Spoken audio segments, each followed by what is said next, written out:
An Imperfect Conflagration by Ambrose Bierce.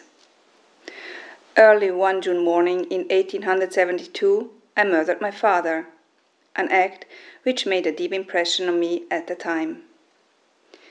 This was before my marriage, while I was living with my parents in Wisconsin.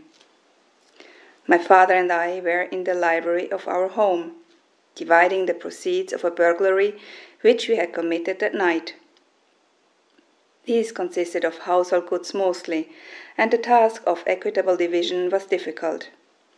We got on very well with the napkins, towels, and such things, and the silverware was parted pretty nearly equally. But you can see for yourself that when you try to divide a single music box by two without a remainder, you will have trouble. It was that music box which brought disaster and disgrace upon our family.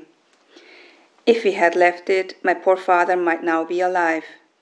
It was a most exquisite and beautiful piece of workmanship, inlaid with costly woods and carven very curiously.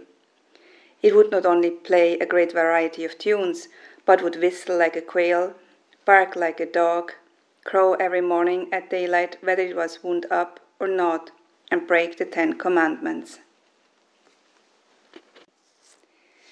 It was this last mentioned accomplishment that won my father's heart and caused him to commit the only dishonorable act of his life, though possibly he would have committed more if he had been spared. He tried to conceal that music box from me and declared upon his honor that he had not taken it, though I know very well that, so far as he was concerned, the burglary had been undertaken chiefly for the purpose of obtaining it. My father had the music box hidden under his cloak. We had worn cloaks by way of disguise. He had solemnly assured me that he did not take it. I knew that he did, and knew something of which he was evidently ignorant, namely, that the box would crow at daylight and betray him if I could prolong the division of profits till the time. All occurred as I wished. As the gaslight began to pale in the library, and the shape of the windows were seen dimly behind the curtains, a long cock-a-doodle-doo came from beneath the old gentleman's cloak, followed by a few bars of an aria from Tannhäuser, ending with a loud click.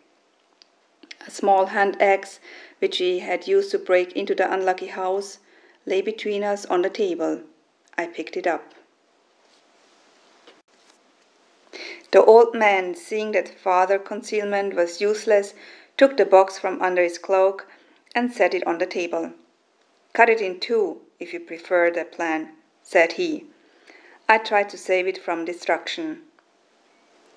He was a passionate lover of music and could himself play the concertina with expression and feeling. I said, "I do not question the purity of your motive. It would be presumptuous of me to sit in judgment of my father. But business is business, and with this axe I am going to effect a dissolution of our partnership unless you will consent in all future burglaries to wear a bell punch." "No," he said, after some reflection. "No, I could not do that. It would look like a confession of dishonesty. People would say that you distrusted me." I could not help admiring his spirit and sensitiveness. For a moment I was proud of him and disposed to overlook his fault. But a glance at the richly jeweled music box decided me, and, as I said, I removed the old man from his vale of tears. Having done so, I was a trifle uneasy. Not only was he my father, the author of my being, but the body would be certainly discovered. It was now broad daylight, and my mother was likely to enter the library at any moment. Under the circumstances, I thought it expedient to remove her also, which I did. Then I paid off all the servants and discharged them. That afternoon, I went to the chief of police, told him what I had done, and asked his advice. It would be very painful to me if the facts became publicly known. My conduct would be generally condemned. The newspapers would bring it up against me if I ever should run for office. The chief saw the force of these considerations. He was himself an assassin of wide experience.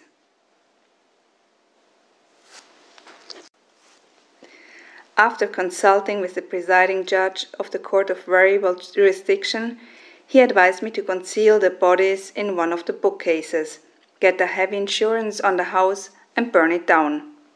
This I proceeded to do.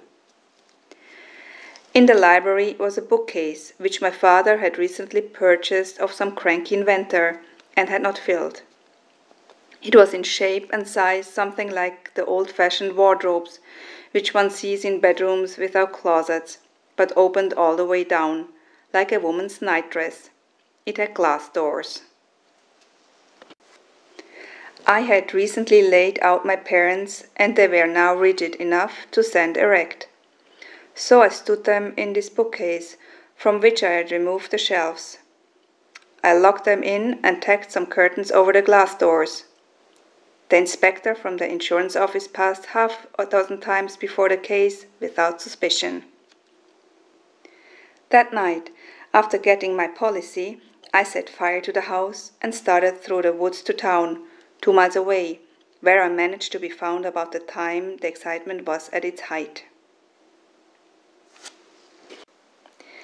With cries of apprehension for the fate of my parents, I joined the rush and arrived at the fire some 2 hours after I had kindled it.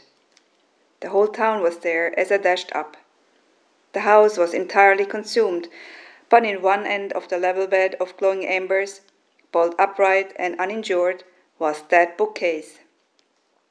The curtains had burned away, exposing the glass doors through which the fierce red light illuminated the interior. There stood my father, in his habit as he lived, and at his side the partner of his joys and sorrows. Not a hair of them was singed, their clothing was intact. On their heads and throats the injuries, which in the accomplishment of my designs I had been compelled to inflict, were conspicuous. As in the presence of a miracle, the people were silent. Awe and terror had stilled every tongue. I was myself greatly affected.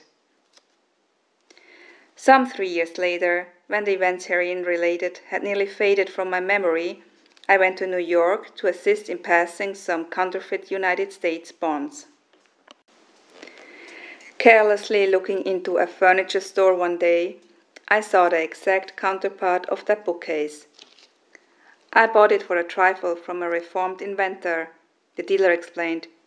He said it was fireproof, the pores of the wood being filled with alum under hydraulic pressure and the glass made of asbestos. I don't suppose it is really fireproof. You can have it at the price of an ordinary bookcase. No, I said, if you cannot warrant it fireproof, I won't take it. And I bade him good morning. I would not have had it at any price. It revived memories that were exceedingly disagreeable.